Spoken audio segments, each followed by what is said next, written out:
Well, a very good morning to you, Mildred, and the awesome viewer of NBS Morning Breeze. Now, the ugly head of protectionism has again showed up at this time when most of the things seem to be going on wrong. And over the weekend, we saw the Poultry Association of Uganda addressing the media about the plights of farmers. We drove all the way to Kachiri, where we're standing on Wagaba Mixed Farm. It is a farm that is big.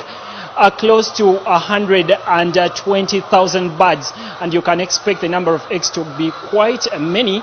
And we are getting in touch with the proprietor to tell us how much of a problem is this ban and what their demands are to government.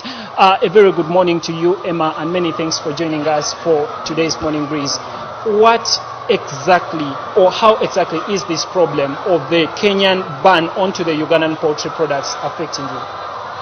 The Kenyan ban on Uganda poultry products is really very big, because as you heard over the weekend, the Kenyan market is almost 70% of our market, 70% almost of our market, and that is really huge. If you cause a blockade of 70%, that means you're almost strangling the whole industry. But nonetheless, I wouldn't want to look at only the Kenyan market, because there are other markets in the region. The Kenyans are doing their protectionism, which would be exactly what we would do in case we are also attacked in a trade war. So my urge would have been that we have to get trade negotiations with the Kenyans to give us a quota for supply. We also have other markets like the Tanzanian market. The egg price in Tanzania is in fact much higher than what is in Kenya. And all these East African neighbors also contribute into our inputs. For example, Tanzania sells us a lot of maize once in a while, but a lot of animal protein, things like cotton cake, sunflower cake, most of it comes from Tanzania. So what I would urge is that our negotiators should look at the volume of trade as a basis of negotiation.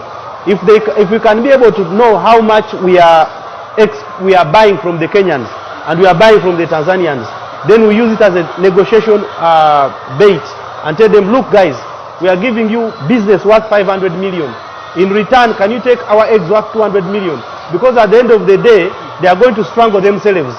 If we collapse, that means they are not going to also sell in the future. Emma, just paint for us a picture. How much of the Ugandan products are stuck with you, the farmers? How much of losses are we counting as a country and you as an individual farmer? Of course, the losses are enormous because, as I told you, 70% is such a huge part of the market. The losses are enormous, and the eggs are virtually perishables. Though they don't perish quite immediately, there is a period in which you can keep them. The maximum time, I think, could be around 3 to 4 weeks. Outside that, then it's not possible to keep them anymore. So eggs such as these, the ones that you're looking at, are sold. Each tray can go up to around 10,000 shillings in Uganda. But Emma shared that a tray of eggs in Tanzania can go up to around 20,000. Have we thought of developing bigger markets even away from Kenya and Tanzania that we are always facing problems with? I think the whole problem goes back to our Minister of Trade. The Minister of Trade, I think someone there should be sleeping. They better wake up. Because yes, the Kenyans are protecting, the Tanzanians are protecting, but someone takes certain action when he realizes he's also not taking action. When they want to sell their agricultural inputs, we don't stop them. When we want to sell what has come out from their inputs, because basically it is what they give us that we use, and we are trying to take it back to them so that we can also earn from them.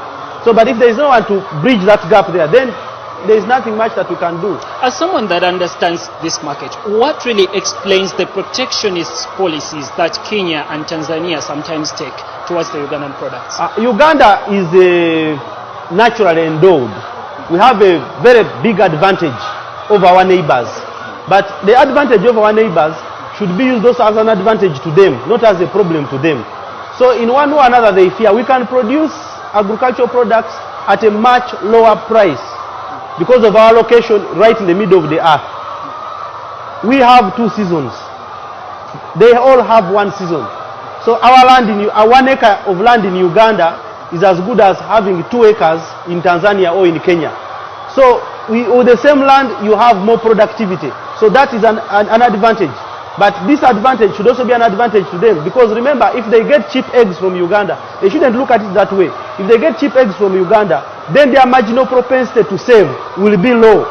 Because at the end of the day, it's not what you earn, but it's what you have that makes you what you are. If you have a lot of money to save, then you can use that money for other developments. So I would want our trade department to go and tell them, look guys, these cheap eggs are not a curse to you. These cheap eggs are a blessing to you. You're going to get more proteins to your children, to grow faster, become more healthy, save more money, and saving more money will leave you more disposable income to do other things. Have you received any express communication that is to the effect that do not please import or export your eggs to Kenya? Have you received this communication? Or if you take your trucks with the eggs, are they stopped or impounded in any way? Formally, we haven't received. We are just hearing from the news media and mainly the traders that there is a ban, and that's what is causing the blockade. I mean the blockage in the egg production cycle. So we're reading in the newspapers, but nobody has communicated formally from the formal authorities. It's almost like informal communication. We'd expect the agriculture minister to communicate, we'd expect the trade minister to communicate. These are the formal modes of communication and reasons as to why. Whether it is standards, whether it is quality, whether it is the price, someone must be on the table, and then we negotiate and know exactly what is supposed to be done. That's why you find the farmers, we are coming out, but we are not the right voice. We cannot sign on a document of trade. We cannot. We don't sign a trade agreements. So right now it is a form of like kicking back. We are trying to kick back. Maybe someone can listen, and then we see what we can help, how we can help ourselves. You as Emma, how much of the loss are you counting? Because the figures that you spoke about on the weekend was up to around 6 billion lost every day. At an individual level, how much do you lose with this ban? There are two ways that someone is losing. You can lose what they call a total loss, because you are in overproduction or you have a lot of eggs not moving. Then you can also lose when you have extremely low prices. And the loss, once the loss begins eating below your cost of production, then it becomes a disaster. So that's how I would look at it. But with us here, we are mainly on the internal markets, and eggs are moving, but at a low price. At a very low price, of around how much per tray? A tray of eggs has gone as low as 7,500 on the farm. 7,500? Yes. On the farm. And other farms might have gone even as low as 6,000, because of now in fact the war has now shifted from the market into the farms, because people are fighting for survival. When they are not able to sell, then they have to lower the price to meet their demands. So now the battles have now come on the farms, and every day the price is just sliding down. And as it slides down, people are also dropping off, because the moment the price reaches your cost of production, if it goes below, then you have to kick off.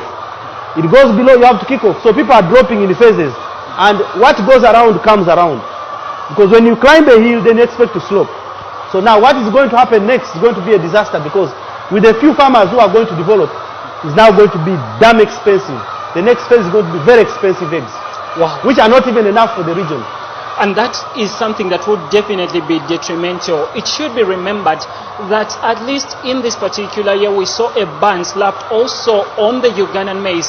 Now, the reason that is given by the Kenyan authorities sometimes that underpins why they have to undertake these protectionist policies is because their countries seem to be, consumptive so much on the maize, because you tend to find that maize is used as a staple food elsewhere, and you find that the maize will not be available for chicken to feed on, and that will partly have to eat into the cost of production when it comes to their eggs, and as a result they have to undertake protectionist policies. But the key questions for this particular discussion should be, or ought to be, how far will this take the East African community and integration? Because in most of the times you find that, like a story that will always remain, the story of having farmers always complaining about the protectionist policies that are pursued by other countries. What is our country trying to do to ensure that it stands in that particular space?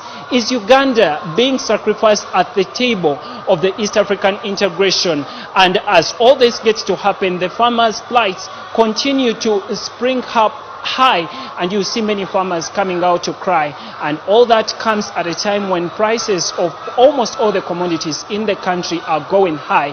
What then do we do for the sector that is called the backbone of the country, the agriculture sector, with such voices coming in from the poultry farmers? After this, you will see other farmers coming out to complain. And those are some of the things that we can be able to get from you from this side of Kachiri. And while all these plights continue to happen, also the medical interns have been fired. So later on in the day or on the show, we'll be having medical and health activist Moses Mulumba. We'll also be having Dr. Lydia Nawire and Dr. Ekwaro Obuku trying to explain to the country and dissecting all these issues. And back to you, Mildred, at the Political Command Center. All right, thank you very much, Akim Wampamba. Definitely very